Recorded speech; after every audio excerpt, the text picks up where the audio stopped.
पदाय कृष्णप्रस्थाय भूतले श्रीमते भक्तिवेदान्त स्वामी इति नामिने। नमस्ते सरस्वती देवे गौरवाणी प्रचारिणे निर्विशेष शून्यवादी अच्युतादिसतारिणे। जय श्री कृष्ण चैतन्य प्रभो नित्यानंद श्री अद्वैता गदाधर श्रीवासादि गौर भक्तवृंद। हरे कृष्ण कृष्ण कृष्ण हरे हरे हरे राम राम राम हरे हरे। ఈ ముఖ్యంగా ఈ మహామంత్రాన్ని, ఈ బ్రహ్మ తారక మంత్రాన్ని మనల్ని మేలుకొల్పేటువంటి ఈ మహామంత్రాన్ని మనకు ముఖ్యంగా చైతన్య మహాప్రభు అంటే స్వయంగా కృష్ణ భగవానుడే ఒక భక్తుడిగా చూడండి. మనకు జ్ఞానం ఎలా తెలుస్తుందంటే ఆ భగవంతుడు చెప్తే తప్ప, ఆ భగవంతుడు ఆ జ్ఞానాన్ని మనకు అందిస్తే తప్ప మనము తెలుసుకునేటటువంటి అవకాశం ఎంత మాత్రమూ లేదు. కాబట్టి ఆ భగవంతుడే జగద్గురు అవతారంలో మన దగ్గరకు వచ్చి ఆ జ్ఞానాన్ని మనకు ప్రసాదిస్తారు. కాబట్టి ఆ గురుదేవుని మనము ఆశ్రయించాలి అని ఇక్కడ చెప్తున్నారు. చూడండి, ఏ సద్గురు దీని గురించి మనకు వచ్చేటటువంటి లాభం ఏంటి అంటే, ఎటువంటి సద్గురువునైనా సరే మనం వింటే చాలు, శ్రవణం చేస్తే చాలు, మన యొక్క జన్మలన్నీ కూడా తరించిపోతాయి. అది ఎవరైనా కావచ్చు. ఇక్కడ మనం చెప్పుకున్నటువంటి శ్రీల ప్రభుపాదుల వారు ఆయన యొక్క సాంప్రదాయం ఏంటి, ఆయన ఎక్కడి నుంచి వచ్చాడు, ఆయన దేన్ని ఆశ్రయించాడు, ఏ జ్ఞానాన్ని ఆశ్రయించాడు, ఏ శాస్త్రాన్ని ఆయన ప్రామాణికంగా తీసుకొని ఈ సంప్రదాయాన్ని మొదలు పెట్టారు అనేది కూడా మనము ఆయన గురించి మొదట తెలుసుకోవాలి. సత్ సంప్రదాయం నుంచి వచ్చారా?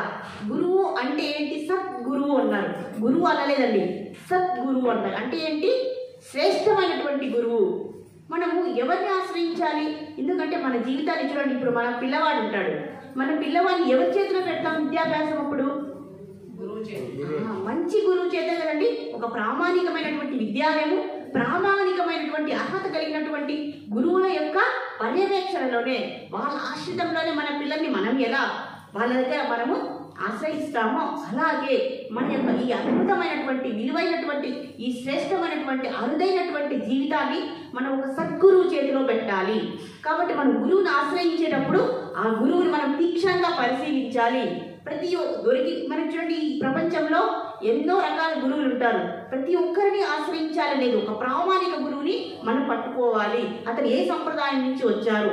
ఈయన ఇప్పుడు శ్రీల ప్రభుపాదుల వారు బ్రహ్మ మధ్వ గౌడ్య సంప్రదాయం నుంచి వచ్చారు. అంటే బ్రహ్మదేవుడి దగ్గర నుంచి వచ్చిందనమాట ఈ సంప్రదాయం. ఈ డిసిప్లిన్ సక్సెషన్ అంటారు అనమాట. ఈ సంప్రదాయం బ్రహ్మదేవుడి దగ్గర నుంచి మొదలైంది కాబట్టి దీన్ని బ్రహ్మ. ఆ తర్వాత మధ్వాచార్యులు మనం వినే ఉంటాం కదండి, శ్రీరామానుజాచార్యులు, మధ్వాచార్యులు తెలుసు కదా. ఆ సంప్రదాయం నుంచి బ్రహ్మదేవుడు, తర్వాత మధ్వాచార్యులు, శ్రీ బ్రహ్మ మధ్వ గౌడ్య సాంప్రదాయము. ఆ యొక్క సాంప్రదాయం పేరు గౌడ్య సాంప్రదాయం. బ్రహ్మ మధ్వ గౌడ్య సాంప్రదాయం నుంచి వచ్చినటువంటి శిష్యులలో అందులో ముఖ్యంగా ఎవరంటే చూడండి, శ్రీ చైతన్య మహాప్రభు. శ్రీ చైతన్య మహాప్రభు 500 సంవత్సరాల ముందు భగవంతుడే ఈ భక్తుడి రూపంలో, భక్తుడు ఎలా ఉండాలో మనకు తెలుసా అండి? భక్తుడి యొక్క లక్షణాలు ఏంటి ఎలా తెలుస్తుంది? మనకు తెలియదు. కాబట్టి భగవంతుడే భక్తుడిగా ఆయన వచ్చి మనకు ఆదర్శంగా చూపించారు. ఎలా అయితే శ్రీరామచంద్ర భగవానుడు ఇలా ఆయన అవతారం తీసుకుని ఒక మానవుడిలాగా, ఆదర్శవంతమైనటువంటి వ్యక్తిలాగా ఎలా పరిపాలించారో, ఎలా మానవ జీవితాన్ని గడిపారో, ఎలా ఆదర్శప్రాయం చేసుకున్నారో, అలాగే ఇక్కడ భగవంతుడు కూడా భక్తుడి యొక్క అవతారంలో వచ్చి మనకు భక్తుడు ఎలా ఉండాలి, ఆ లక్షణాలు ఏంటి అనేది ఆదర్శప్రాయంగా ఎగ్జాంపులరీగా ఆయన మనకు వచ్చి చూపించారు. ఆయనే శ్రీ చైతన్య మహాప్రభు. మీరు చూసే ఉంటారు, ఇక్కడ మనకి ఎగ్జిబిషన్లో కూడా పెట్టారు, చూసారు కదా. శ్రీ చైతన్య మహాప్రభు, నిత్యానంద ప్రభు ఇద్దరు ఉంటారు చూడండి.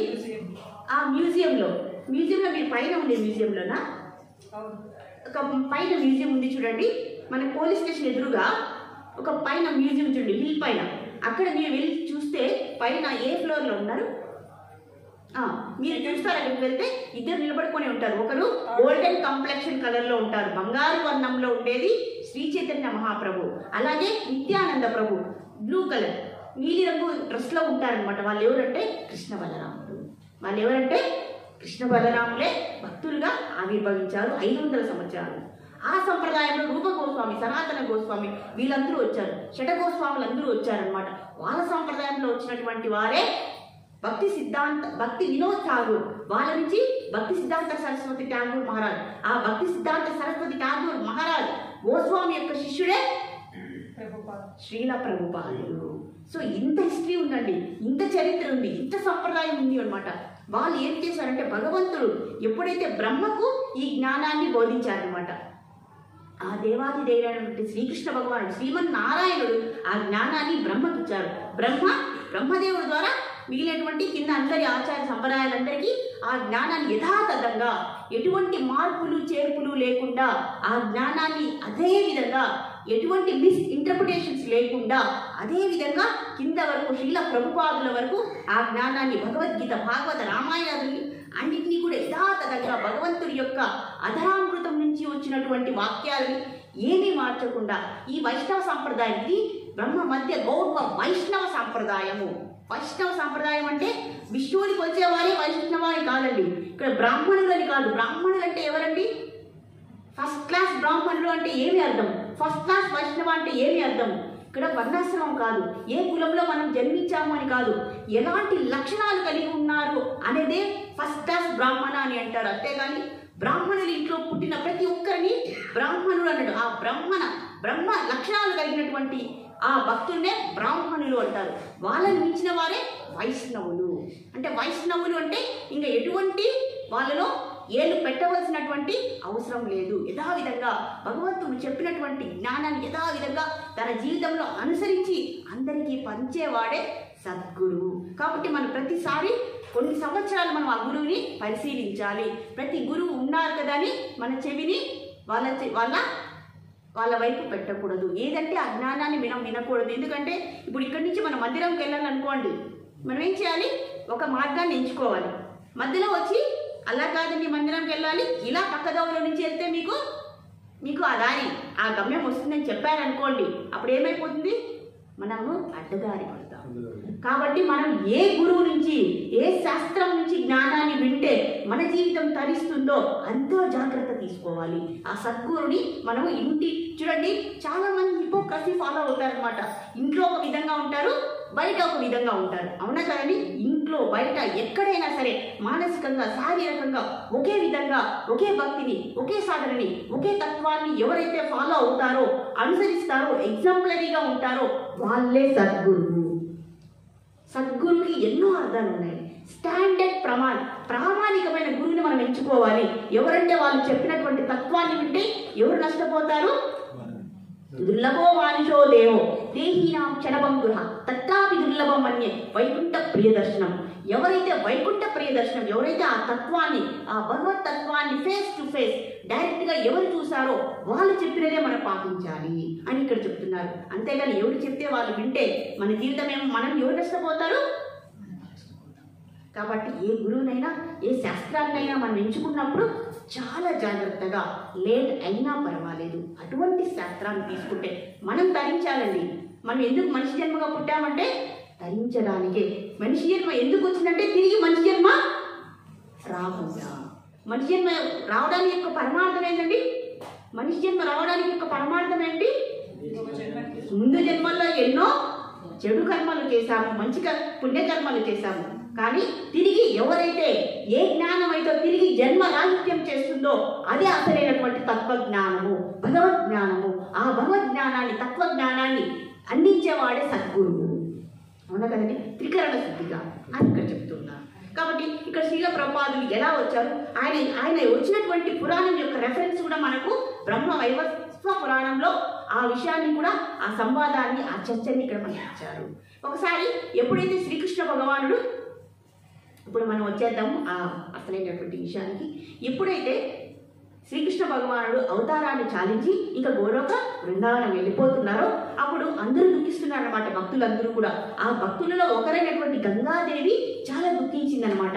ఎందుకంటే గంగాదేవి ఎందుకు దుఃఖిస్తారు, ఎందుకు బాధపడతారు? మనలాగే గంగాదేవి కూడా దుఃఖించింది అనమాట. ఎందుకంటే మనం అందరూ వెళ్ళి గంగలో స్నానం చేస్తాం కదండి, మన పాపాలన్నీ ఎక్కడికి వెళ్ళిపోతాయి? మరి గంగాదేవి ఏం చేసుకుంటారు పాపాలని? అందుకని గంగాదేవి స్వయంగా ఆ శ్రీమన్నారాయణ ఆ ఆదిదేవుణ్ణి శ్రీకృష్ణ భగవాన్ని ఆశ్రయించి, ఓ సదానంద, ఓ జగద్గురు, ఓ సచ్చిదానంద రూప, ఇలా అందరూ ఈ కలియుగంలో పాపం అనేది పెరిగిపోయింది, అందరూ వచ్చి తప్పులన్నీ చేసి నా నదిలో మునిగి నా పాపాలన్నీ నాకు మిగిలిస్తున్నారు, నేను ఏం చేయాలి అని మొరపెట్టుకొనగా అప్పుడు ఆ శ్రీనివాసుడు ఆ సచ్చిదానంద స్వరూపుడైన శ్రీకృష్ణ భగవానుడు సంతసించి, అమ్మా ఓ జగజ్జనని, నీకేమీ వచ్చినటువంటి సమస్య లేదు, నీకు నేను సూచన ఇస్తాను. అదే ఏంటంటే మన్మంత్రోపాసక స్పర్శ భస్మీభూతాని తక్షణాత్ భవిష్యంతి దర్శనం చ స్నాన దేనహి జాహ్నవి. జాహ్నవి అంటే ఇక్కడ గంగాదేవి యొక్క ఇంకొక పేరు. ఎప్పుడైతే నామస్మరణ చేసినటువంటి భక్తులు అంటే నామంతో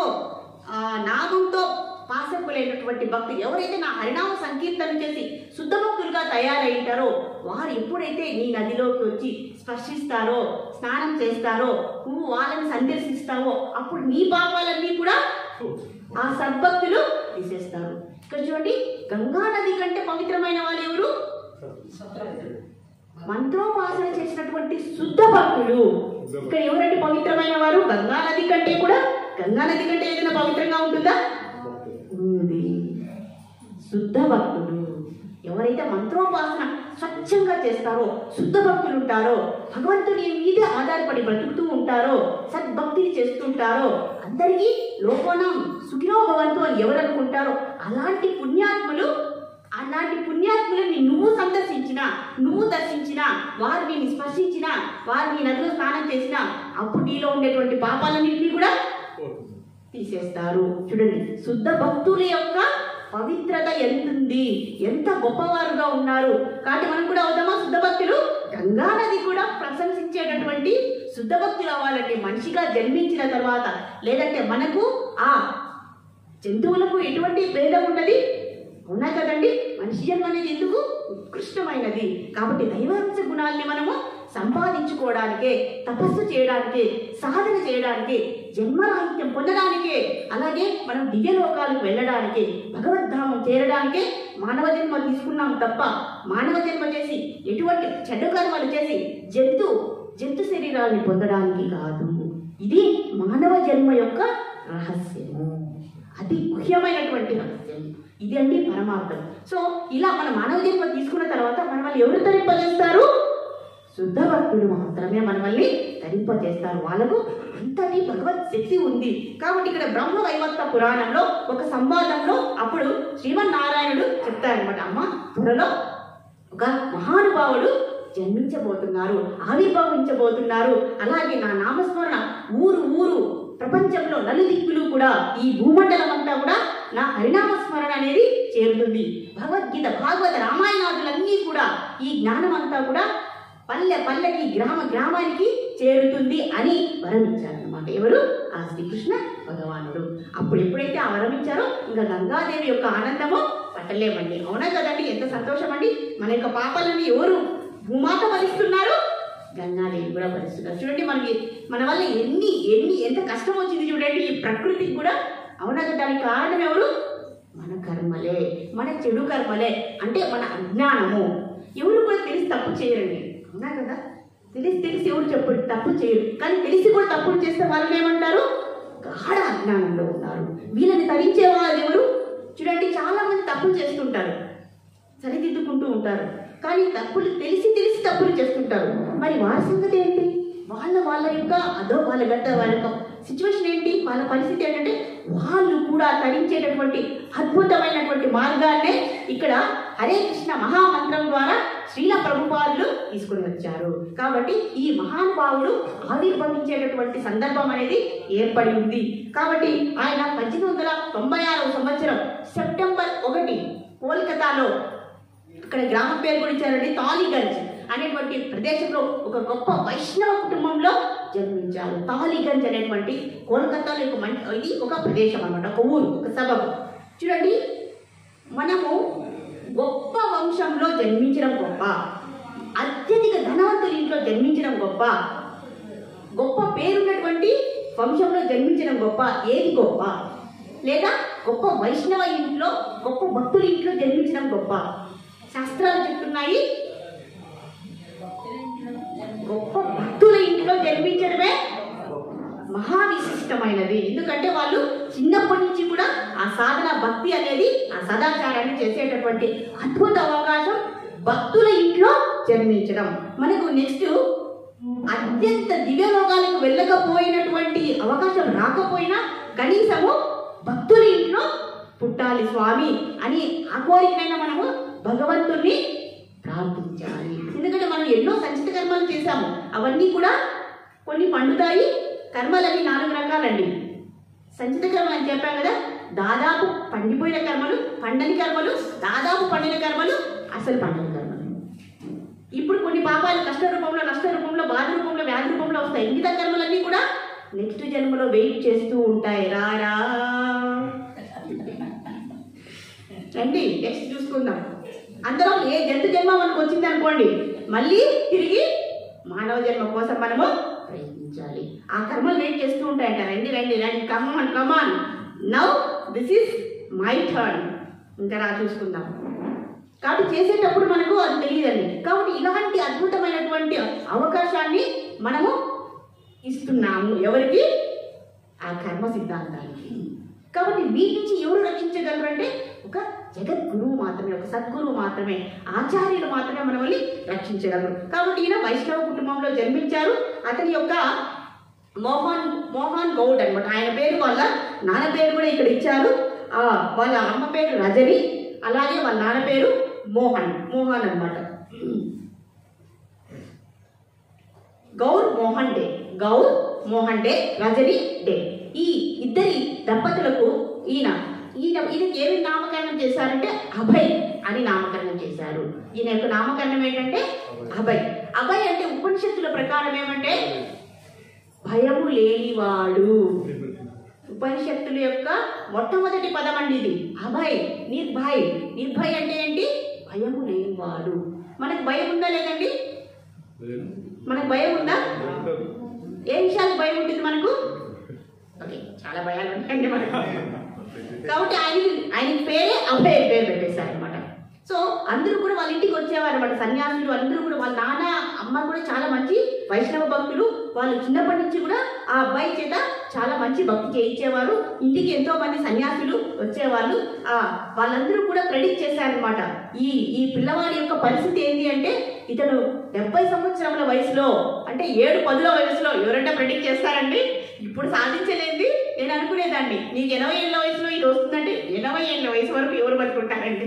అప్పుడు సాధిస్తే కూడా ఒక సాధనైనా, అది కూడా ఒక విజయమైనా అని అనుకునేది అనమాట అజ్ఞానంలో. కానీ ఈయన చూడండి 7-10 వయసులో సప్త సముద్రాలు దాటి 108 టెంపుల్స్, 108 గుళ్ళను, అలాగే ఎన్నో అద్భుతమైనటువంటి విజయాలు సాధించారు. కానీ 70 ఏళ్ళ వరకు అతనికి ఎటువంటి విజయము రాలేదు. ప్రతి ఒక్క చోట విఫలము, అన్ని చోట్ల ఫెయిల్యూర్ అయిపోయారు. భర్తగా ఫెయిల్యూర్ అయిపోయారు, ఉద్యోగంలో ఫెయిల్యూర్ అయిపోయారు, బిజినెస్లో ఫెయిల్యూర్ అయిపోయారు, తండ్రిగా ఫెయిల్యూర్ అయిపోయారు. ఇంకా ఏంటంటే మిగిలి ఉండేది. కానీ ఆయన 70 ఏళ్ళ వరకు కూడా ఆయన నిరంతరంగా ఆయన భగవంతుని యొక్క నామస్మరణ విడవలేదు. ఎన్ని కష్టాలు వచ్చినా, నష్టాలు వచ్చినా, ఆయన ఫార్మసీలో పనిచేసేవాడు అనమాట. ఆయన ఇండస్ట్రీ మొత్తం తగలబడిపోయింది. అయినా కూడా ఆయన ఏమనుకున్నారు, అబ్బా నాకున్నటువంటి ఒక భౌతికమైనటువంటి ఆధారము కాలిపోయింది. ఒకరోజు ఇంటికి వచ్చారు, ఆయన చాలా సక్సెస్ఫుల్ అవుతున్నారు అనమాట ఆ బిజినెస్లో, ఫార్మసీ బిజినెస్లో. ఒకసారి ఏమైంది, ఆ ఫార్మసీ కంపెనీ అంతా మంటల్లో తగలబడిపోయింది. ఆయన ఎంతో కష్టపడి సంపాదించుకున్నటువంటి ఆయన ఏమని ఫీల్ అయ్యారు తెలుసా? అబ్బా నాకు భగవంతుడు ఒక హెడ్ఏక్ని తప్పించేశారు. మనమైతే ఏం చేస్తామండి, గుండెలు బాధపడి ఒక ఆధారం వెళ్ళిపోయింది. కానీ చూడండి ఎటువంటి పరిస్థితుల్ని ఎలాంటి సిచ్యువేషన్స్ ఆయన ఎదుర్కొన్నారో మనకు చూపించారు. 70 ఏళ్ళ వరకు ఆయన చాలా సఫర్ అయ్యారు. కానీ చిన్నప్పుడు చాలా అల్లారుబుద్దుగా మంచి సద్భక్తితో ఆయన యొక్క తండ్రి చాలా మంచి భక్తుడండి, శుద్ధ భక్తుడండి. ఆయన యొక్క కోరిక ఏంటి తెలుసా? నా పిల్లవాడు ఎప్పుడు కూడా రాధాకృష్ణుల యొక్క సేవకుడిగా అవ్వాలి, భగవద్గీత భాగవత రామాయణాదులని ప్రచారం చేయాలి, ఈ ప్రపంచమంతా ఇదే నా లక్ష్యము, ఇదే నా కోరికని అందరి యొక్క ఆ భక్తుల దగ్గర ఆయనకు ఆశీర్వాదం ఇప్పించేవాడు అనమాట. ఆయన కోరిక చూడండి, మనం ఏ కోరిక కోరినా కూడా భగవంతుడు చెల్లిస్తాడో లేదో, కానీ అది ఆధ్యాత్మికమైన కోరిక అయితే, అది తరించేటటువంటి కోరిక అయితే భగవంతుడు తప్పకుండా ఆ కోరికను నెరవేరుస్తారు. అదే మన ప్రభుపాద విషయంలో జరిగింది. కాబట్టి ఈయన పెరుగుతూ వస్తున్నారు. ఆయన చాలా మంచి కాలేజ్లో, అంటే స్కాటిష్ చర్చ్ కాలేజ్లో డిగ్రీ జాయిన్ అయ్యాడనమాట. ఆయన చాలా బాగా చదువుతారు, ఇంగ్లీష్లో చాలా పరిజ్ఞానం ఉంది ఆయనకు. ఇంగ్లీష్ చాలా అనర్గళంగా మాట్లాడగలడు, రాయగలడు. ఆ తత్వము, ఆ జ్ఞానం ఆయనకుంది అనమాట. డిగ్రీ అప్పుడు చూడండి, అప్పుడు మనకు సహాయ నిరాకరణోద్యమం జరుగుతుంది. 1920 సంవత్సరంలో గాంధీజీ గారు సహాయ ఉద్యమానికి పిలిపించారనమాట. అంటే మనము విదేశీ వస్తువులని బహిష్కరించాలి, విదేశీ యొక్క సంస్కృతిని బహిష్కరించాలి, విదేశీ చదువులని మనం బహిష్కరించాలి. ఈయన 2 ఏళ్ళు చదివారు. 3వ సంవత్సరంకి ఏం చేశారు తెలుసా? ఆ డిగ్రీని కూడా తీసుకోకుండా ఏం చేశారు? మీ డిగ్రీ నాకు వద్దు, మీరు ఇచ్చే డిగ్రీ, ఎందుకంటే అది ఇంగ్లీష్ డిగ్రీ, మాకు అవసరం లేదు, మాది భారతీయత, మాకు ఏ డిగ్రీ లేకపోయినా పర్వాలేదు, మా జ్ఞానం మాకుంది చాలు. అంత చదువును కూడా, ఆ డిగ్రీని కూడా తృణప్రాయంగా ధృవీకరించేటువంటి ఒక అద్భుతమైనటువంటి మహానుభావుడు ఆయన ఒక్కడి వల్లే ఇది సాధ్యమైన. అవునా కదండి? కష్టపడి ఎవరు డిగ్రీస్ వద్దంటారండి, వదిలేశారు. అప్పుడు ఏం చేశారు? విదేశీ వస్త్రాలని గాంధీజీ బహిష్కరించారు. ఆ సహాయ నిరాకరణ ఉద్యమంలో కూడా శ్రీల ప్రభుపాదులు గారు అభయ్ చరణ్ అంటారు ఆయన్ని. అభయ్ ఈ ఉద్యమంలోని పాల్గొని గాంధీజీ కూడా సహాయం చేశారంట. ఇలా జరుగుతూ ఉండగా ఆయన వెంటనే పెళ్లి అయింది, పెళ్లి చేశారు. రాధారాణి అనే ఆమెకి వివాహం చేశారు. ఆ తర్వాత ఈయన ఏం చేశారంటే ఒక అద్భుతమైనటువంటి మహానుభావుడిని కలిశారనమాట. 1922వ సంవత్సరంలో ఆయన ఒక అద్భుతమైనటువంటి తాత్వికవేత్త, ఆధ్యాత్మికవేత్త, గొప్ప భక్తుడిని, ఒక శుద్ధ భక్తుడిని కలిశారు. ఆయనే శ్రీల భక్తి సిద్ధాంత సరస్వతి ఠాగూర్ మహారాజ్. శ్రీల భక్తి సిద్ధాంత సరస్వతి ఠాగూర్ మహారాజ్ కి జై. ఎందుకంటే ఈ గౌడ వైష్ణవ సాంప్రదాయం మొదలైందంటే ఆయన యొక్క కృపనే. సో అనుకోకుండా ఆయన అభయ్ వాళ్ళ యొక్క స్నేహితుడు ఈ నరేంద్ర అనేవాడు ఉన్నారనమాట. ఆయన ఒక మహానుభావుడు మన ఊర్లోకి వచ్చారు, ఆయన్ని కలుద్దాం పదని ఇద్దరు వెళ్ళారనమాట. వెళ్ళగానే ఇలా కూర్చోగానే ఇక్కడ భక్తి సిద్ధాంత సరస్వతి ఠాగూర్ మహారాజు ఏమన్నారు తెలుసా? అయ్యా, మీరు చూస్తుంటే చాలా చదువుకున్న వారు ఉన్నట్లున్నారు, ఇంగ్లీష్ పరిజ్ఞానం మీకు చాలా బాగుంది, మీరు ఈ తత్వాన్ని ఎందుకు మీరు పాశ్చాత్య దేశాల్లో ఎందుకు ప్రచారం చేయకూడదు? ఈ భగవత్ తత్వాన్ని మీరు ఎందుకు అక్కడ చెప్పకూడదు? ప్రసంగాలు ఇవ్వకూడదు? కూర్చోగానే ఆ మాట చెప్పారనమాట. ఎంతో గంభీరంగా ఉన్నారంట ఆయన. చూడడానికి చాలా గంభీరంగా, చాలా విశ్వాసంగా, అక్కడ అసలు ఆయన యొక్క ఛాయ అనేది, ఆ తేజస్సు అనేది ఆయన యొక్క శరీరం నుంచి, ఆయన యొక్క శ్రీముఖం నుంచి వెలువడుతూ ఉందనమాట. ఇదంతా అభయ్ చరణ్ చూస్తూ ఉన్నారనమాట. అప్పుడు ఆయన నిర్ణయించుకున్నారు, నేను నా గురువు అంటే ఈయననే, నేను ఇతన్నే గురువుగా నేను సెలెక్ట్ చేసుకుంటాను. అప్పటి నుంచి ఆయన ఆ గురువు యొక్క కోరిక ఏమీ లేదండి, హరినామస్మరణ చేయడము, అలాగే భగవత్ తత్వాన్ని ప్రచారం చేయడం. కాబట్టి ఈ విధంగా పిలుపునిచ్చారనమాట భక్తి సిద్ధాంత సరస్వతి ఠాగూర్ మహారాజ్. ఎప్పుడైతే ఆ ఆదేశాన్ని ఇచ్చారో అప్పటి నుంచి శ్రీల ప్రభుపాదులు ఆలోచిస్తూ ఉండేవాళ్ళు. ఎప్పుడు డబ్బులు దొరికినా కూడా ఆ బుక్స్ ప్రింట్ చేసేవాళ్ళు అనమాట. అలాగే భాగవతంలో ఉన్నటువంటి వ్యాఖ్యానం చూడండి, భాగవతం ముందు ఎప్పుడు కూడా సంస్కృతంలో ఉండేదన్నమాట. ఆ సంస్కృతం నుంచి ఇంగ్లీష్లోకి ట్రాన్స్లేట్ చేయాలి. ఇతనేమో బెంగాలీ, ఈ అభయ్ చరణ్ బెంగాలీ స్టేట్ కదా, వెస్ట్ బెంగాల్, అంటే వాళ్ళకి బెంగాలీ అనమాట వాళ్ళ లాంగ్వేజ్. మనకు తెలుగు కదా, వాళ్ళది బెంగాలీ. కానీ ఆయన ఇంగ్లీష్ అనర్గళంగా రాయగలడు కాబట్టి ఆయన ఏం చేశారు? సంస్కృతాన్ని నేర్చుకుని ఆ సంస్కృతం నుంచి ఉన్నటువంటి ఆ పద్యాల శ్లోకాలని ఇంగ్లీష్లోకి ట్రాన్స్లేట్ చేశారు. అర్థము, భావము, ఆ వ్యాఖ్యానం అన్నీ ఇవ్వగలిగారు. ఇలా రాసేవారు అనమాట. ఆ 1944 సంవత్సరంలోనే ఆయన బ్యాక్ టు గాడ్ హెడ్ మ్యాగజైన్ని ప్రచురించారనమాట. అంటే మనము భగవంతుని దగ్గరికి, మన భగవంతుడైన మన స్వస్థలమైనటువంటి, మన ఇల్లు అయినటువంటి, శాశ్వత ఇల్లు అయినటువంటి ఆ భగవద్ధామాన్ని తిరిగి మనం వెళ్ళిపోవాలి. మన యొక్క లక్ష్యం ఏంటి? we have to go back to Godhead. So that is our goal అని ఈయన బ్యాక్ టు గాడ్ హెడ్ అనేటువంటి మ్యాగజైన్ని ప్రచురించారు. అందులో ఈ అంశాలన్నీ ఆయన ప్రచురించారు. సంపూర్ణత్వం అంటే ఏంటి, మనిషికి గల సంపూర్ణత్వం అంటే ఏమిటి అంటే ఆయన ఇలా వ్యాఖ్యానం ఇచ్చారనమాట. అదేంటి అంటే జన్మ, మృత్యు, జర, వ్యాధి. ఈ నాలుగింటిని తప్పించుకోవడమే సంపూర్ణత. అదే విజయం. ఎటువంటి జన్మలు తీసుకోకుండా సాధన చేసి మన కర్మలన్నింటినీ కూడా మనం నల్లిఫై చేసుకొని సాధన చేసి భక్తి చేసి జ్ఞానం తెలుసుకొని తిరిగి మన భగవద్ధామంకి వెళ్ళిపోవాలి. ఇదే మన యొక్క అంతిమ లక్ష్యం అని ఆ మ్యాగజైన్లో God go back to Godhead అని ఆయన యాడ్ చేశారు. అది కూడా బాగా ప్రచురితమైంది, మంచి పేరు వచ్చింది ఆయనకు. అభయ్ చరణ్ ఆ పేరు నుంచి ఆయనకి ఏం పేరు వచ్చింది? వేదాంత, భక్తి వేదాంత అనేటువంటి టైటిల్ ఇచ్చేశారనమాట. అప్పటి నుంచి ఆయన అభయ్ చరణ్ భక్తి వేదాంతగా ఆయన పిలువబడ్డాడు అనమాట. సో భక్తి వేదాంత స్వామి అని అందరూ పిలుస్తూ వచ్చారనమాట. ఈ విధంగా ఎన్నో చేశారు. కానీ మన ఇండియాలో ఆయన ఈ భక్తి ప్రచారాన్ని చేద్దామని చూస్తే చాలా చాలా మంచి మంచి ప్లేసెస్లో, కానీ ఎవరు కూడా ఇంట్రెస్ట్ చూపించడం లేదనమాట. ఎందుకంటే ఎవరికి కూడా ఆధ్యాత్మిక మీద అంత అవగాహన లేదు, అంత ఇంట్రెస్ట్ కూడా లేదనమాట. ఎందుకంటే ఈ భౌతిక ప్రపంచంలో దొరికేటటువంటి సుఖాలకే అలవాటు పడిపోయారు. మానవ జన్మ అంటే బాగా తిని పడుకోవడము, సంపాదించుకోవడము, తినడము, పిల్లల్ని కనడము, సుఖంగా ఉండడం, ఇదే లక్ష్యంగా పెట్టుకున్నారు అనమాట. భారతదేశంలో కూడా ఆ భారతదేశం సంస్కృతి అది కాదండి, అది పాశ్చాత్య సంస్కృతి, వెస్ట్రన్ కల్చర్ అండి. అంటే మన భారతదేశం వాళ్ళు వెస్ట్రన్ కల్చర్ని ఫాలో అవుతున్నారంట. అమెరికాలో ఎలా ఉంది లైఫ్ స్టైల్, అమెరికాలో జీవనశైలి ఎలా ఉంది, వాళ్ళ కట్టుబాట్లు ఎలా ఉన్నాయి, వాళ్ళ డ్రెస్సింగ్ ఎట్లుంది, వాళ్ళ లైఫ్ స్టైల్ ఎలా ఉంది, దాన్ని అనుసరిస్తూ ఉన్నారండి. ఇప్పుడు కూడా అంతే కదండి, అందరూ కూడా జీన్స్లు అవే కదండి, ఆ స్టైల్స్, పబ్బులు, క్లబ్లు ఇవే కదండి. ఆ సంస్కృతిని అలవరుచుకుంటూ వచ్చారనమాట మన భారతీయులు. కాబట్టి ఆధ్యాత్మికతను పక్కన పెట్టేశారు. కానీ ఇక్కడ గురుగారు ఏం చెప్పారు? నువ్వు వెస్ట్రన్ వెళ్ళి, అమెరికాకు వెళ్ళి నువ్వు ప్రచారం మొదలుపెట్టు అని ఎందుకన్నారో అప్పుడు ఆయనకు అర్థం కాలేదు, కానీ ఇప్పుడు అర్థం అవుతూ వస్తుందన్నమాట. ఇక్కడ నేను ప్రచారం చేస్తుంటే ఎవరు అర్థం చేసుకోవడం లేదు, ఎందుకంటే వీళ్ళు పాశ్చాత్యమైనటువంటి నాగరికతకు అలవాటు పడిపోతున్నారు. కాబట్టి నేను అక్కడి నుంచే, ఎక్కడ సమస్య మొదలైందో అక్కడి నుంచి నేను ఈ ప్రచారాలు, భగవత్ ప్రచారాన్ని అక్కడి నుంచి చేద్దామని అప్పుడు నిర్ణయించుకున్నాను అనమాట. కానీ అప్పటికి ఆయన దగ్గర ఎటువంటి డబ్బులు లేవండి. ఆయన ఏం చేశారు? 50 ఏళ్ల వయసులోనే ఆయన వానప్రస్థాశ్రమం తీసుకున్నారు. ఇంట్లో కూడా పరిస్థితి సరిగా లేదు, ఇంట్లోనే మన మాట వినడం లేదు. ఈయన భక్తి ప్రచారం చేస్తున్నారు. ఒకసారి ఆయన ట్రాన్స్లేషన్ చేశారండి. చేస్తూ ఆ పేపర్స్ అన్నింటినీ ఇలా టేబుల్ పైన పెట్టేసి బయటికి వెళ్ళారనమాట. ఇంతప్పుడు వాళ్ళ భార్య ఏం చేశారంటే ఆ పేపర్లన్నీ ఎవరో పేపర్లు అమ్ముకునే వాళ్ళు వస్తారు కదండి, వాళ్ళకు అమ్మేసి ఆ డబ్బులతో టీ పొడి కొనుక్కొని, టీ పొడి అమ్ముతున్నారు కదండి ఇంగ్లీష్ వాళ్ళు, ఆ టీ పొడి కొనుక్కొని హ్యాపీగా టీ తాగుతా ఉన్నారనమాట. ప్రభుపాద ఇంటికి వచ్చారనమాట.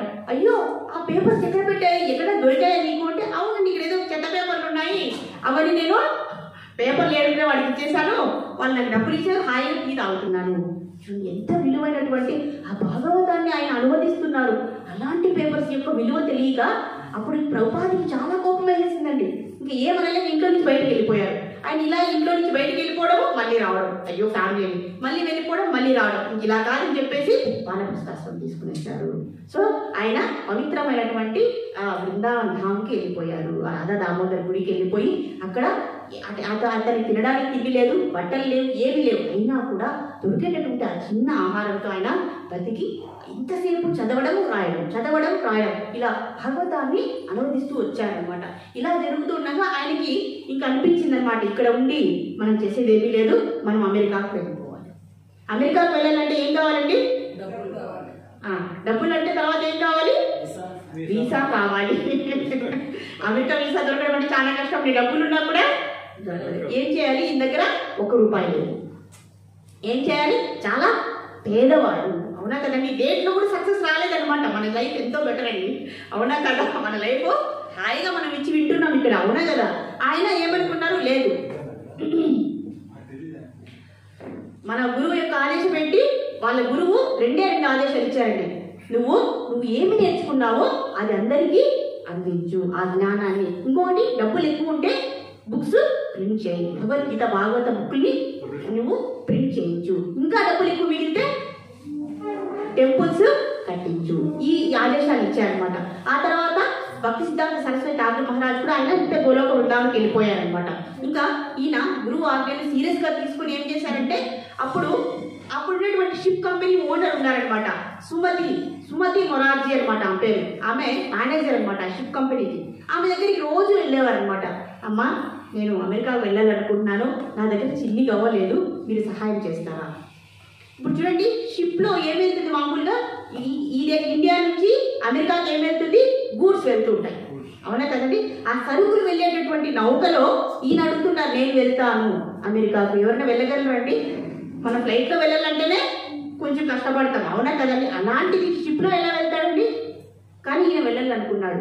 ఆమె దగ్గరికి రోజు వెళ్ళడము, ఆమెను వేధించడం, అమ్మ నాకు ఒక టికెట్ కాంప్లిమెంటరీ టికెట్, అంటే నేను డబ్బులు చెల్లించలేను, ఫ్రీగానని ఆ షిప్లో నన్ను కూడా ఒక వస్తువు అనుకొని అమెరికాకు పంపించేసి. ఎన్నేళ్ళ వయసులో అండి? 69 ఏళ్ళ వయసులో. 69 ఏళ్ళ వయసులో ఎవరైనా వెళ్తారండి? కంఫర్ట్గా టికెట్ ఉంటే వెళ్తాము, అవునా కదా. అన్ని సదుపాయాలు ఉంటాయి, కానీ ఏ సదుపాయాలు లేకపోయినా వెళ్ళాలనుకుంటున్నారు. ఆమె ఏం చేస్తుంది, ఈయన ముసలివాడు ఉన్నట్టున్నాడు, ఈయనకేదో కొద్దిగా చాదస్తం ఉన్నట్లుంది, కానీ ఏదో వచ్చేది పంపించేద్దాం అని ఆయన చుట్టూ పంపించేద్దాం అనమాట. ఆయన రోజు సాయంత్రం వచ్చేవారు అనమాట. రోజు సాయంత్రం నడుచుకుంటూ వచ్చేవాడు అనమాట. దానికి కూడా డబ్బులు లేవు, ఆటో కూడా, రిక్షాకు కూడా డబ్బులు లేవు.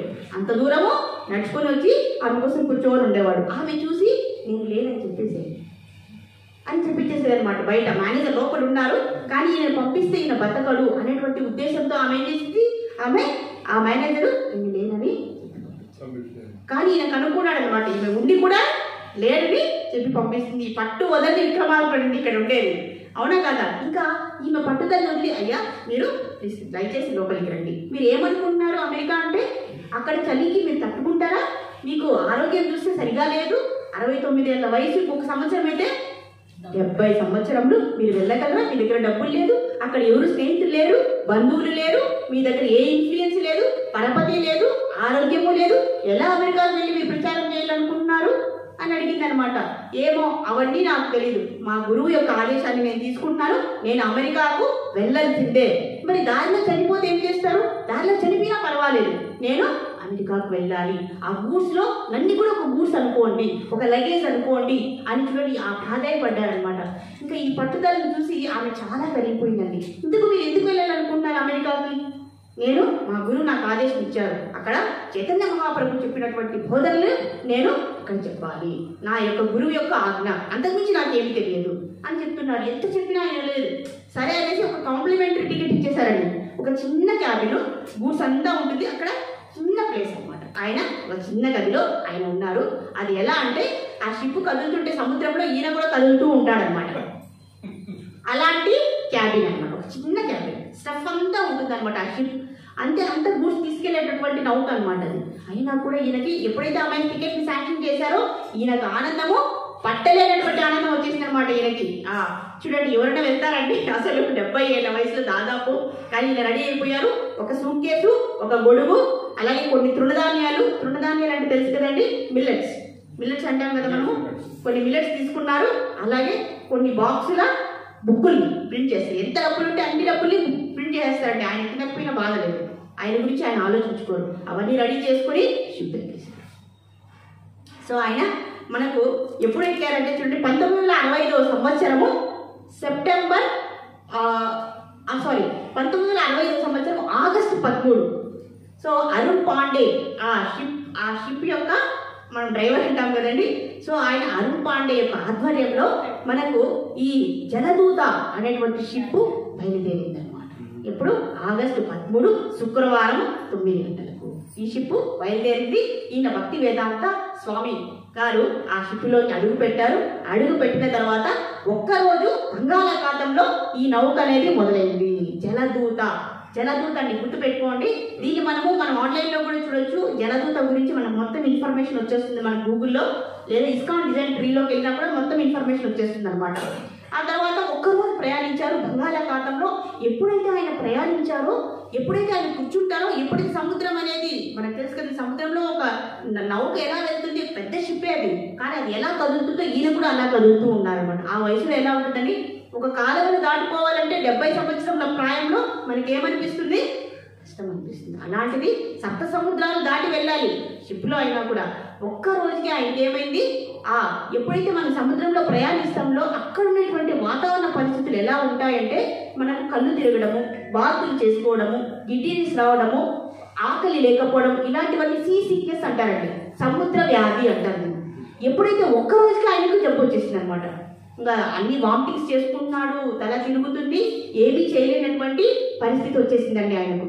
ఆ తర్వాత ఒకరోజు ప్రయాణించాడు. అలాగే వెళ్తూ ఉంటే ఆ తర్వాత ఏం చేశారు, ఒక 2 వారాలు చాలా అవస్థపడ్డారనమాట. ఆ తర్వాత ఆ నావ ఏం చేసిన తర్వాత రెడ్ సీలోకి వచ్చేసింది అనమాట. ఎర్ర సముద్రం అంటారు కదండి. ఆయన ఎప్పుడైతే రెడ్ సీలోకి వచ్చారో, రెడ్ సీలో ప్రయాణిస్తుందో ఈ నౌక, ఇంకా నేను కొద్దిగా ఫాస్ట్గా చెప్పేస్తానండి, ఎలా ప్రవేశించిందో ఇంకా ఆయనకి ఎక్కువ సిక్నెస్ అయిపోయిందండి. ఈ సముద్ర సీ సిక్నెస్ కంటే ఇంకా సివియర్గా వచ్చేసింది అనమాట. తల తిరగడము, ఇంకా బీపీ ఎక్కువ అయిపోవడము. ఆ 2 సార్లు 2 రోజులు వరుసగా గుండెపోటు వచ్చిందండి. హార్ట్ స్ట్రోక్ అంటే ఎంత నొప్పి ఉంటుందండి, అవునా కదా, ఛాతీలో నొప్పి రావడం, ఇలా 2 రోజులు హార్ట్ స్ట్రోక్ వచ్చేసిందండి ఆయన.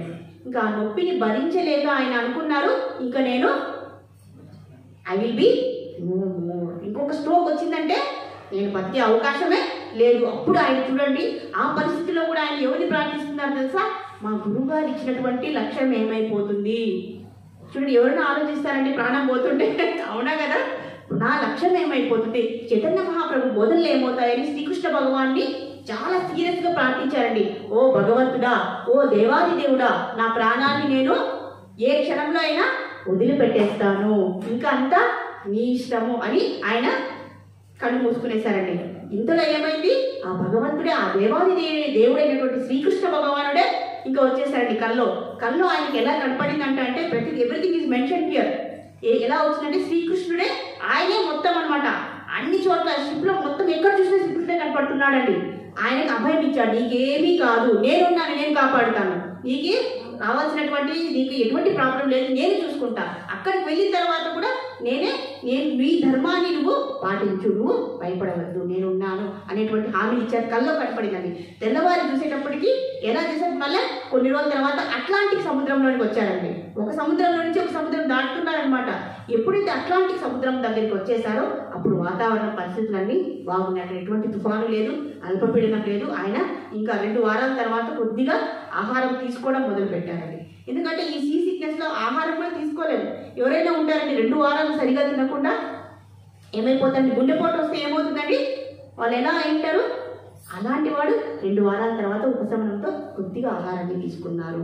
అప్పుడు ఆయన ప్రార్థించారు, దేవుడా, నువ్వు నేను ఇక్కడికి ఎందుకు తీసుకొచ్చావయ్యా, ఈ అల్ప ఆత్మని, ఈ నీచమైన ఆత్మని, నాకు జ్ఞానం లేదు, నాకు భక్తి లేదు, నాకు శక్తి లేదు, నాకు ఆరోగ్యం లేదు, నాకు వయసు లేదు, నన్ను ఏమనుకుంటున్నావు నువ్వు, నేను వెళ్ళి ఆ పాశ్చాత్య దేశంలో ఇప్పుడు మీ అందరికీ చెప్పడం ఎంత సులభం అండి, అవునా కదా, ఎవరికైనా సరే, ఎందుకంటే మీకు జ్ఞానం ఉంది కాబట్టి. అది మన తెలుగులో మనం చెప్పుకుంటున్నాం, మన భాషలో మనం అక్కడికి వెళ్ళి ఇంగ్లీష్లో చెప్పాలి. ప్రభుపాద్ ఇంగ్లీష్ చాలా బాగా వస్తుంది, కానీ యాక్సెంట్ వేరేగా ఉంటుందండి. ఇప్పుడు చూడండి, 70 ఏళ్ళ వయసు వాళ్ళకి పళ్ళు ఊడిపోయి ఉంటాయి, అవునా కదండి. ఆ దీంట్లో యాక్సెంట్ ఎలా ఉంటుంది, ఆ భాష పదాలు సరళంగా ఎలా స్పష్టంగా ఎలా వస్తాయండి. ఈయన చెప్పేది వాళ్ళకి అర్థం కాదు, వాళ్ళ యాక్సెంట్ తెలుసు కదండి, అమెరికన్ యాక్సెంట్ ఎలా ఉంటుందో వాళ్ళు మాట్లాడేది మనకు అర్థం కాదు. మరి ఎలా ఇలా బోధిస్తాడు ఇంత మహత్ జ్ఞానాన్ని, హౌ డు యు డూ, ఇది కాదండి అక్కడ కావాల్సింది. మొత్తం తత్వాన్ని చెప్పగలగాలి, భగవద్గీత చెప్పాలి, భాగవతం చెప్పాలి.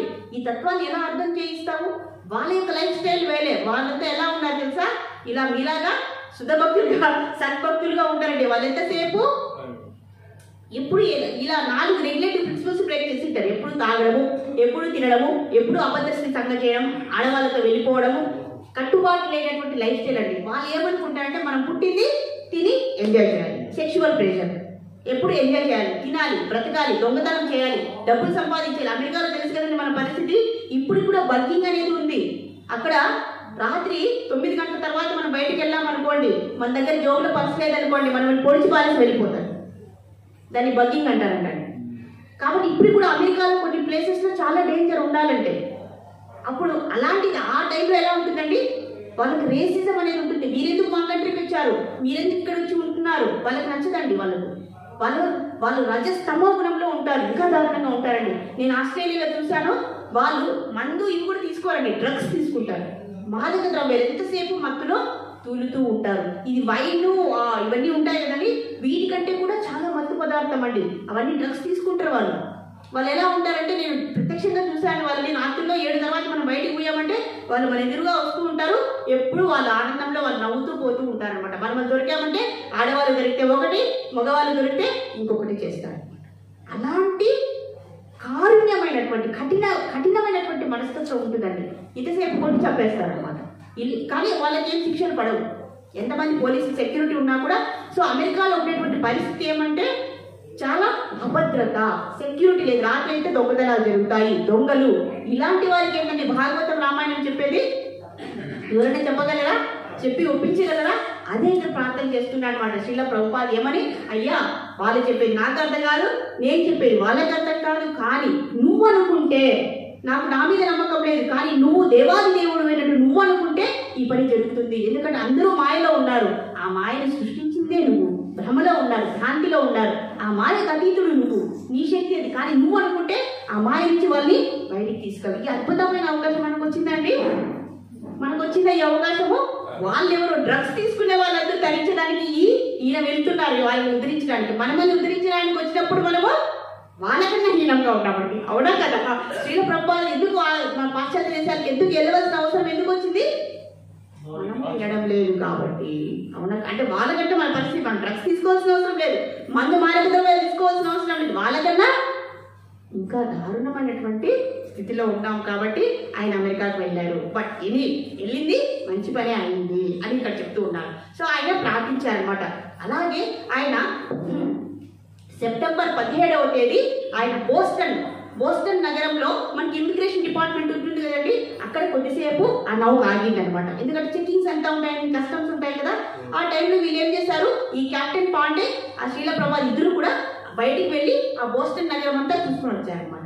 అక్కడ ఉండే లైఫ్ స్టైల్ అన్ని చూసేటప్పటికి ప్రభుపాదికి భయం వేసేసింది. ఇంకా ఇక్కడ నేను అనుకున్నది ప్రణాళిక జరుగుతుందా అని భయం వేసేసారు. ఆయన బెంగాలీలో ఒక పద్యాన్ని రాశారండి. ఇప్పటికి కూడా ఈ బుక్స్ లో మనకు ఆన్లైన్ లో దొరుకుతుంది. మీరు ఆ పద్యం ఎన్ని పద్యాలు రాశారు, ఆ యొక్క అర్థం ఏంటంటే బెంగాల్లో మనకి ఇంగ్లీష్ లో ట్రాన్స్లేట్ చేసి ఉంటారు. అక్కడ ఆయన అడుగుతున్నారు, ఓ దేవాది దేవా, నేను చెప్పేది వాళ్ళకి అర్థం కాదు, నన్ను ఎందుకు ఇక్కడికి తీసుకొచ్చావు? కానీ నువ్వు తీసుకొచ్చావు అంటే దాంట్లో ఒక పరమార్థం ఉంది, సర్వకారణకారుడు నువ్వు. అవునా కదా? నీ కార్యం ఏదో ఇక్కడ ఉంది కాబట్టి నన్ను ఇక్కడికి ఈడ్చుకొని వచ్చావు నువ్వు. కాబట్టి నీ పని చేయించుకోవడానికి నన్ను వాడుకుంటున్నావు, బాగానే ఉంది. కాకపోతే నేను చెప్పేది వాళ్ళకి అర్థమయ్యేలాగా ఆ శక్తిని నాకు ప్రసాదించు. ఎలా చెప్తే వాళ్ళకి అవగాహన అవుతుందో, ఏ విధానంలో చెప్తే, ఏ భాష ఉపయోగిస్తే, ఏ అర్థంతో చెప్తే వాళ్ళకి అర్థం అవుతుందో అటువంటి శక్తిని నాకు ప్రసాదించు. అన్నిటికి మించి ఆ ఓపికను నాకు ప్రసాదించు స్వామి, ఇంకా నేనేమి అడగను అని ప్రార్థించి ఆ బెంగాల్లో ఆ కవితను రాశారనమాట. అలాగే ఇప్పుడు సెప్టెంబర్ 19th ఈయన న్యూయార్క్ లో షిప్ ఆ నౌకా యానం ఉంటుంది కదా, నౌకాశ్రయం, అక్కడ సెప్టెంబర్ 19th కల్లా ఈ 35 రోజులు సుదీర్ఘ ప్రయాణం చేశారండి. ఎవరైనా చేస్తారండి? 35 రోజుల సుదీర్ఘ ప్రయాణంలో 2 హార్ట్ స్ట్రోక్స్, అలాగే సీ-సిక్ ఫీవర్, తిండి సరిగ్గా లేదు, ఎవరూ లేదనమాట. అయినా కూడా ఇంత జర్నీని ఆయన చేసి ఏమి సాధించాలనుకున్నారు? అక్కడికి పోతే ఈయన చేతిలో 40 రూపాయలు. ఎంతుందండి? 40 రూపాయలు. ఎవరు లేరు, బంధువులు లేరు, ఫ్రెండ్స్ లేరు, తెలిసిన వాళ్ళు లేరు, హోటల్ లేదు, అకామిడేషన్ లేదు. ఎక్కడికి వెళ్తారండి? ఎవరికైనా గుండెపోటు వస్తే వెంటనే ఏం చేస్తారండి? బస్సు దిగేస్తానే ఎమర్జెన్సీలో జాయిన్ అయిపోతారండి. అవునా కదా? ఈయన బయట అడుగు పెడుతూనే తొలి గంట మీద న్యూయార్క్ లో ఆయన అడుగు పెట్టేశారు సక్సెస్ఫుల్ గా. అవునా కదండి? ఇన్ని కష్టాల తర్వాత ఇవన్నీ వినడానికే మనకి ఎలాగో ఉంది, అనుభవిస్తే ఎలా ఉంటుందండి? అలా ఉంటుంది అనమాట. సో అడుగు పెట్టారు. కాకపోతే ఇండియాలో ఒక కుటుంబం తెలుసండి. దాని ద్వారా ఆయనకు ఒక అమెరికా ఇక్కడ పోతునే బట్లర్ నగరంలో ఆయనకు ఒక ఫ్యామిలీ, గోపాల్ దంపతులు వాళ్ళ ఇంట్లో 1 నెల నివాసం ఉన్నారు. 1 నెలలో ఎప్పుడైతే ఈయన వెళ్ళారో అక్కడ ఉండే వాళ్ళంతా విచిత్రంగా చూడసాగారు అనమాట. మీ ఇంటికి ఎవరు కొత్త వాళ్ళు వచ్చారు, ఏంటిది సాంప్రదాయం, ఎంత విచిత్రంగా చూస్తున్నారు, అదేదో వాళ్ళు నీచంగా చూస్తున్నారు అనమాట. సో ఇక్కడ ఆ దంపతులు ఏం చేశారంటే, ఒక ప్రచురణ నేర్పిద్దాం మనం, భారతదేశం నుంచి ఒక భక్త యోగి రాయబారి మన కంట్రీకి వచ్చాడు కాబట్టి దీన్ని అని చెప్తే ఒక ప్రెస్ వాడు వచ్చాడు అనమాట. ఇంటికి వచ్చి అయ్యా మీ ఇంటర్వ్యూ తీసుకున్నాను అనమాట. ఆ విషయాన్ని ఆ రోజు దినపత్రికలో ప్రచురించారు. దాన్ని చూసి ఎవరు వచ్చారు, ఇక్కడ ఒక తత్వవేత్త, కాలేజ్ యొక్క తత్వవేత్త ఆయన లారెన్స్ అనే అతను వచ్చాడనమాట. వచ్చి ఆయన ప్రొఫెసర్ అనమాట ఫిలాసఫీలో. ఆయన వచ్చి అయ్యా మీరు మా కళాశాలలో మీకు ఒక ప్రవచనాన్ని, సత్సంగం అంటారు కదా మనము, ఆ సత్సంగాన్ని ఏర్పాటు చేస్తున్నాను, మీరు వచ్చి ప్రవచనం ఇస్తారా అంటారనమాట. ఈ విధంగా ప్రభుపాదుల యొక్క మొట్టమొదటి ప్రవచనము బట్లర్ నగరంలో మొట్టమొదటి ప్రవచనము ఆయన ఇవ్వగలిగారనమాట. ఈ విధంగా స్టార్ట్ అయింది. ఆ తర్వాత 1 నెల అక్కడే బట్లర్ నగరంలో ఉన్నారు. ఆ తర్వాత ఇంకా చేసేది ఏమీ లేక ఆయన న్యూయార్క్ నగరానికి వెళ్దామా అనుకున్నారు అనమాట. ఇక్కడ అందరూ చిన్న ప్లేస్ కదా, నేను మంచి సిటీకి వెళ్దాం, అక్కడ స్టార్ట్ చేద్దాం అనేసి న్యూయార్క్కి వెళ్ళారనమాట. న్యూయార్క్లో ఒక చిన్న ప్రదేశంలో మురికివాడలో ఆయనకు ఒక చిన్న గది దొరికిందండి. ఫస్ట్ క్లాస్ ప్లేస్లో ఆయనకి దొరకలేదనమాట. సో ఒక మురికివాడలో ఒక చిన్న గది దొరికింది. అక్కడ ఆయన నివాసం ఉంటూ ఆయన ఏం చేస్తాడంటే అక్కడ ఎన్నో యోగా సెంటర్స్ ఉన్నాయన్నమాట. ఆ యోగా సెంటర్స్ నుండి పర్యవేక్షించేవాడు. ఎవరైనా ఇక్కడ వినేవాళ్ళు ఉన్నారా, నా మాటల్ని, నా తత్వాన్ని నేను ప్రవచనం కండక్ట్ చేయొచ్చా, వీళ్ళని ఎప్పుడు మార్చాలి, ఆ సందర్భం కోసం ఎదురు చూస్తున్నారు. ఎన్నో యోగాశ్రమాలు సందర్శించారు. అక్కడికి పోకుండా అలాగే నడుచుకుంటూనే వెళ్ళారండి. ఈ దగ్గర ఏమీ లేదు. ఇంకా వెళ్తూ ఒకసారి ఏం చేశారు, కళ్ళు తిరిగి కింద పడిపోయారు. ఎందుకంటే ఆహారం లేదు, నీళ్లు లేవు, బట్టలు కూడా ఆల్మోస్ట్ చినిగిపోయే దశలో ఉన్నాయి. ఆయన దారిలో వెళ్తుంటే ఆ ఎండకు కళ్ళు తిరిగి పడిపోయాడు. మళ్ళీ నీళ్ళు ఇచ్చి సోడా ఇచ్చి ఆయన లేపారు. లేచి మళ్ళీ ఇంటికి వెళ్ళిపోవాలి కదండి. ఆయన ఏం చేశారు, సెంట్రల్ లైబ్రరీకి వెళ్ళారండి. న్యూయార్క్లో సెంట్రల్ లైబ్రరీకి వెళ్ళి అక్కడ వెళ్ళి చూస్తే ఈయన భారతదేశంలో ఉన్నప్పుడు ఆ భారత రాయబారి కార్యంలో ఈయన శ్రీమద్ భాగవతం ఉంది కదండి, ఆ బుక్స్ని అమ్మారనమాట. ఆ బుక్స్ ఈ సెంట్రల్ లైబ్రరీలో కనపడ్డాయి అనమాట. ఆయనకి ఎంత సంతోషం వేసింది. ఆయన ప్రచురించినటువంటి బుక్స్ ఆ సెంట్రల్ లైబ్రరీలో ఉన్నాయి. ఆయనకి శుభ సూచకంగా అనిపించిందండి.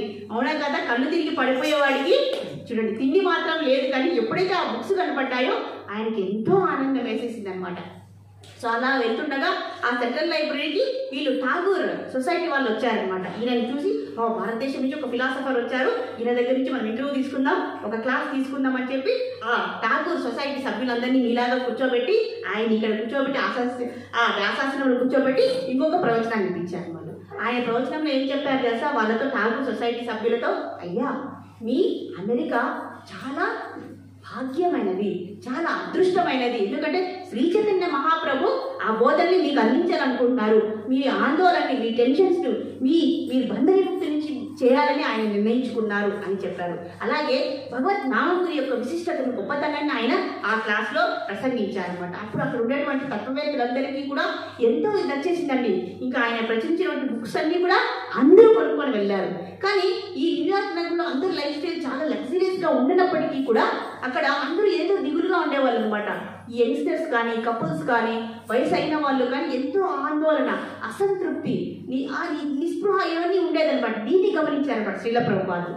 వీళ్ళకు ఖచ్చితంగా నా అవసరం ఉంది, కానీ వీళ్ళలో ఎంత విలాసమైన వాళ్ళైనా వీళ్ళలో భక్తి అనేది ఎక్కడో ఉందని ఈయన గమనించేశారు అనమాట.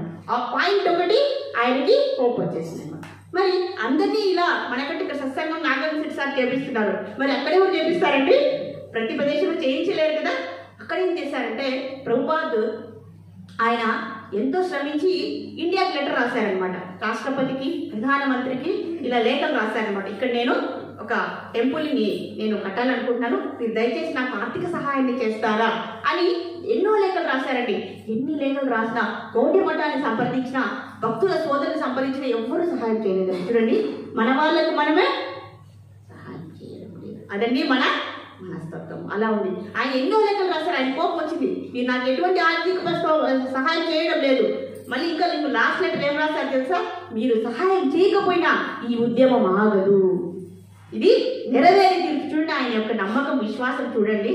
సో అలాగే ఆయన అనుకున్నట్లే జరుగుతుంది. కానీ అక్కడ మనుషులంతా ఎలా ఉన్నారు తెలుసా, ఎంతసేపు మందు తాగడం, మాంసాహారం తీసుకోవడం, అబద్ధ స్త్రీ సంగం చేయడం, ఎంజాయ్ చేయడం.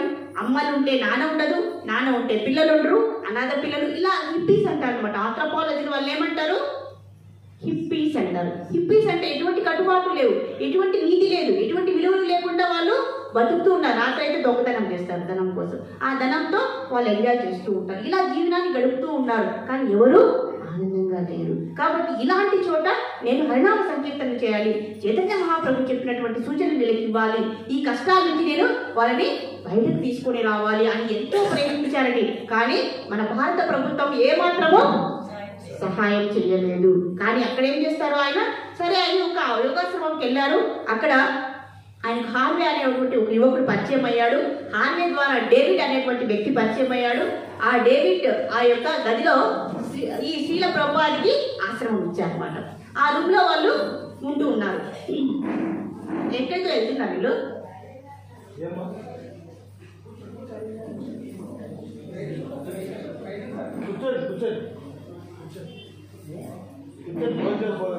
భోజనం చేసుకొని పోతుండండి. 5 minutes సేవకు. ఓకే సేవకు.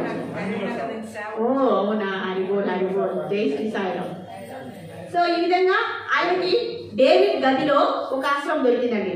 ఎప్పుడైతే డేవిడ్ దగ్గరికి వెళ్ళాడో హార్వే అనే వ్యక్తి మంచివాడు అనమాట. కానీ డేవిడ్ ఎప్పుడు కూడా మాదక ద్రవ్యాలు తీసుకుంటుంటాడు. ఆయన లేనప్పుడు ఈయన ప్రసంగాన్ని ఏర్పాటు చేశారండి. ఆ డౌన్ టౌన్ లో ఆయన అనౌన్స్ చేశారు, నేను భగవద్గీత క్లాస్ కండక్ట్ చేస్తున్నాను అంటే అక్కడ ఉన్నటువంటి అందరూ వచ్చేసారండి. అందరూ కూడా భగవద్గీత వింటున్నారు. కృష్ణ కాన్షియస్ మూవ్మెంట్ అంటే ఏంటి, కృష్ణ చైతన్యం అంటే ఏంటి ఆయన వివరణ ఇచ్చారనమాట.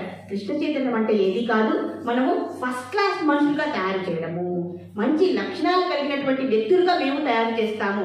దానికి కావాల్సింది మీ మతము, మీ గతము మాకు అవసరం లేదు.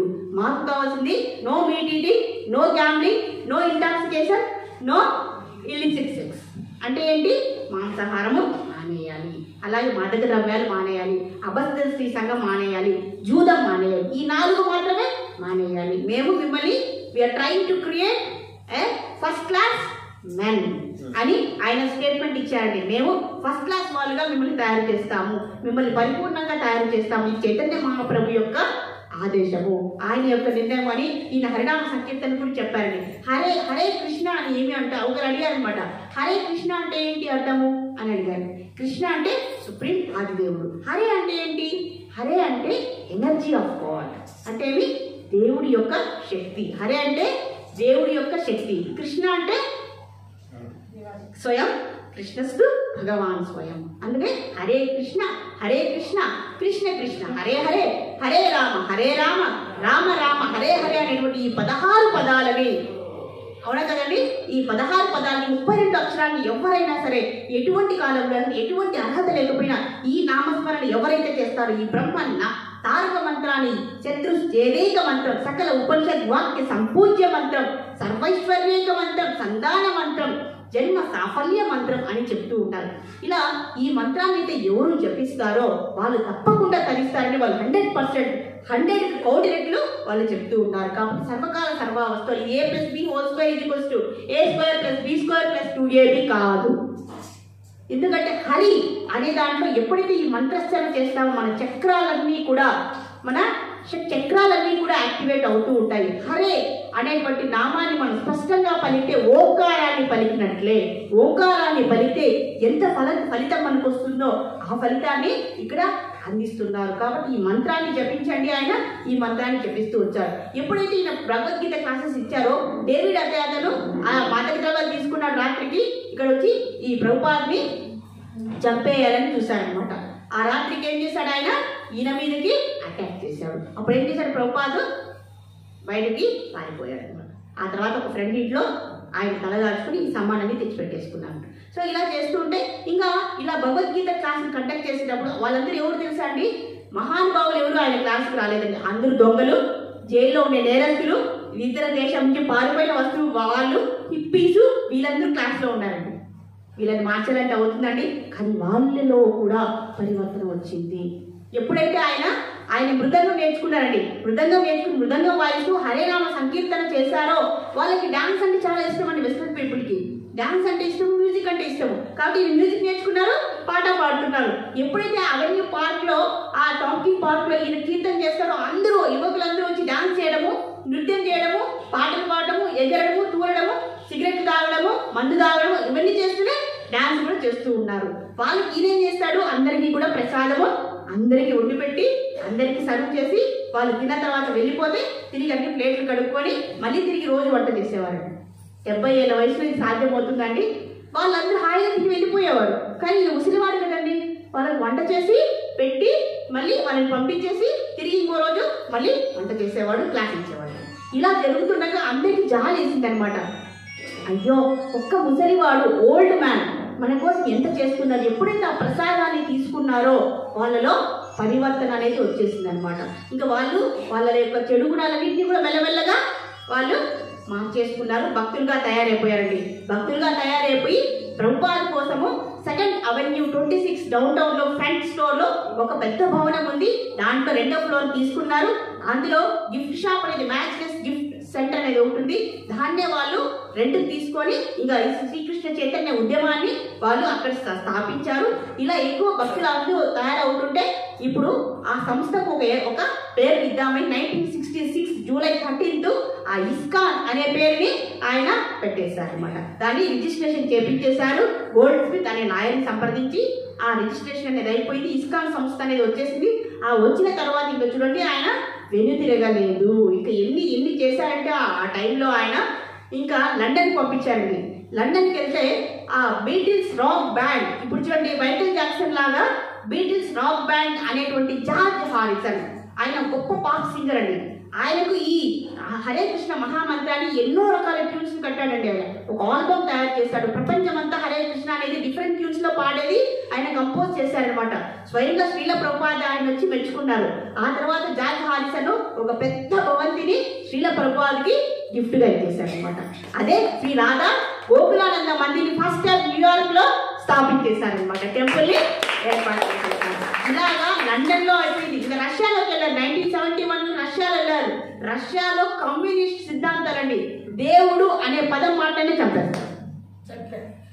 అలాంటి సిద్ధాంతాలు, కఠినమైన దేవుడు అంటే వాళ్ళకి నచ్చదండి. దేవుడు అనే పదం కూడా వాడకూడదు. వాళ్ళని తీసుకెళ్లి చంపేస్తారు.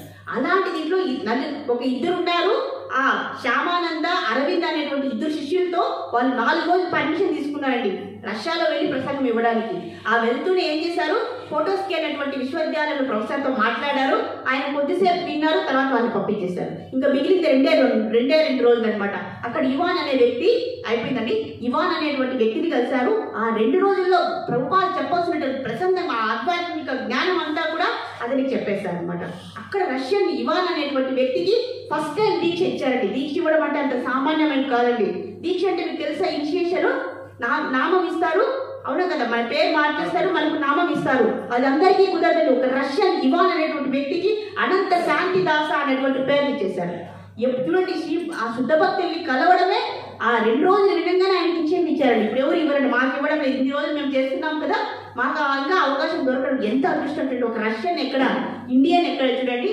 ఆయన ఏం చేశారు, అక్కడ భక్తులందరినీ తయారు చేసేసారు అనమాట. ఇవాన్ అనేటువంటి అనంత శాంతిదాస్ అనే పేరు పెట్టుకొని ఈ మొత్తం జ్ఞానాన్ని మొత్తం రష్యాలో అంతా ప్రచారం చేశారు. వాళ్ళ ప్రాణాలను తెగించి ఆ మొత్తం కృష్ణ ప్రచారాన్ని, హరినామ సంకీర్తన చేసేశారు. రష్యా అయిపోయిందండి. ఇంకా నెక్స్ట్ ఆఫ్రికాకి వెళ్ళారు. ఆ తర్వాత యూరోప్కి వెళ్ళారు.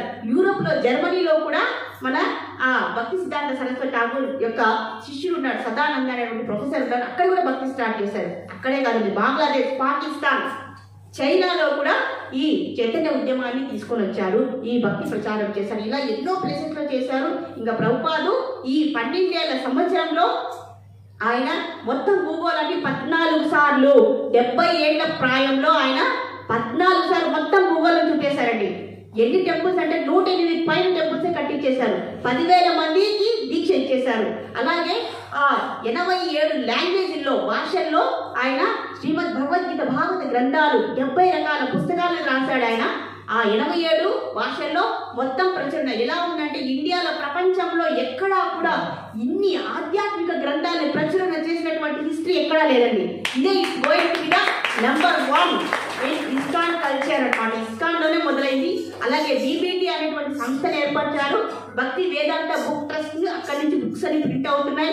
అలాగే ఎన్నో సేవా కార్యక్రమాలు, పిల్లల్లో కూడా వాళ్ళు గురుకులాలు, వేద పాఠశాలను తయారు చేశారు. అక్షయ ఫౌండేషన్ అనేటువంటి పేరుతో ఈ పిల్లలకి ఏం చేశారు, ఆహారాన్ని ఇవ్వడము, విద్యను ఇవ్వడము, ఎలా భక్తులు తరిస్తారు. చిన్నప్పటి నుంచి కూడా వాళ్ళకు వేదాంగాల్లో వాళ్ళకి పరిజ్ఞానం రావాలని అలా చేశారు. గోర సంరక్షణ చేశారు. వ్యవసాయ క్షేత్రాల్లో అక్కడ కూడా చేశారు. ఇలా ఎన్నో సంస్కృత కార్యక్రమాల ద్వారా ప్రజలు తరించాలని, హరినామం వెళ్ళాలని, చైతన్య మహాప్రభు యొక్క సంకల్పం నెరవేరాలని, అలాగే తన గురువు ఇచ్చినటువంటి ఆదేశాన్ని ఈయన ఫుల్ఫిల్ చేశారు. ఇప్పుడు ఎన్నున్నాయి ఇస్కాన్ టెంపుల్స్, ఇస్కాన్ సెంటర్స్ ఎన్నున్నాయండి, అవునా కదా, లెక్కలేనటువంటి ఉన్నాయి.